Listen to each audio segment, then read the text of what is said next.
Hi friends, welcome back to our channel. ఎలా ఉన్నారండి? అందరూ బాగున్నారా? నేనైతే నిన్న నిమ్కంపల్లి లక్ష్మీ నరసింహస్వామి దేవాలయంకి వెళ్ళానండి. హిందూపూర్లో చాలా బాగుంటుంది. అలాగే ఆ స్వామివారు కూడా చాలా పవర్ఫుల్ అంటండి. అలాగే చిన్న పిల్లలు భగవద్గీతను చాలా చక్కగా వివరించారు, చూసేయండి.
నేర్చుకున్నాం. ఎన్నో అధ్యాయులు వస్తాయంటే 13 అధ్యాయాలు పూర్తిగా 13 అధ్యాయాలు కూడుకోకుండా చెప్తాము.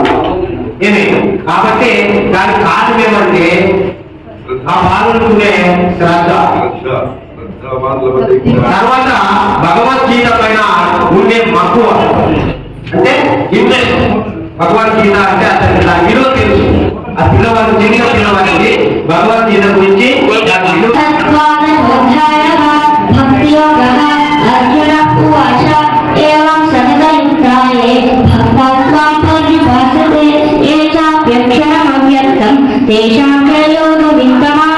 శ్రీ భగవాన్ వాచ మయ్యా వేష్యమనోయే మాం నిత్యయుక్తా ఉపాసతే శ్రద్ధయా పరయోపేతాః తే మే యుక్తతమామతాః ఏత్వక్షరమవిద్వేష్యం అవ్యక్తం పర్యుపాసతే సర్వత్ర గమచింత్యం చ కూఢస్థమజలం ధ్రువం. ఇంతేనండి ఈ రోజుటి వీడియో. ఈ వీడియో కనుక మీకు నచ్చినట్లయితే ప్లీజ్ లైక్ చేయండి, షేర్ చేయండి, సబ్స్క్రైబ్ చేయండి, పక్కనే ఉన్నటువంటి బెల్ ఐకాన్ను క్లిక్ చేయండి. Thank you for watching.